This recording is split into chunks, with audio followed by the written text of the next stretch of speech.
আপনি জানেন যে পুলিশকে পুলিশকে বডি অন ক্যামেরা দেওয়া হয়েছে সারা বাংলাদেশে প্রায় 43,000 ভোট কেন্দ্র, তার মধ্যে 25,700 বডি অন ক্যামেরা দেওয়া হচ্ছে এবং এই বডি অন ক্যামেরা কিভাবে কাজ করছে এইটার একটা ডেমনস্ট্রেশন হয়েছে আজকের মিটিং এ। প্রথমেই এই ডেমনস্ট্রেশনে র্যান্ডমলি 5টা জায়গায় চিফ অ্যাডভাইজার যারা বডি অন ক্যামেরা ক্যারি করছিলেন তাদের সাথে কথা বলেছেন।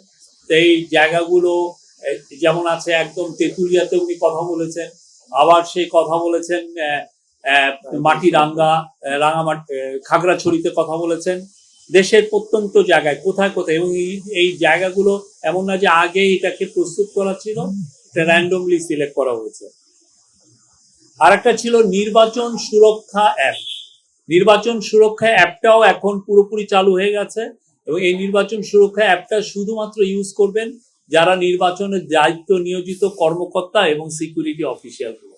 তো কোনো নির্বাচন কেন্দ্রে বা নির্বাচন কেন্দ্রের বাইরে কোনো যদি গন্ডগোল গোলযোগ হয়, কোনো ভায়োলেন্স হয়, সেক্ষেত্রে নির্বাচন সুরক্ষা অ্যাপের মাধ্যমে খুব দ্রুত বিভিন্ন সিকিউরিটি ফোর্সের কাছে বার্তা চলে যাবে, রিটার্নিং অফিসারের কাছে বার্তা চলে যাবে, সেন্ট্রালি ইলেকশন কমিশনের কাছে বার্তা চলে যাবে। এর ফলে ইলেকশন কমিশন এবং নির্বাচনের কাজে নিয়োজিত সিকিউরিটি ফোর্সেস তারা খুব দ্রুত ইন্টারভেন করতে পারবেন এবং খুব দ্রুত পরিস্থিতি নিয়ন্ত্রণে আনতে পারবেন। এটা হচ্ছে নির্বাচনী সুরক্ষা অ্যাপ।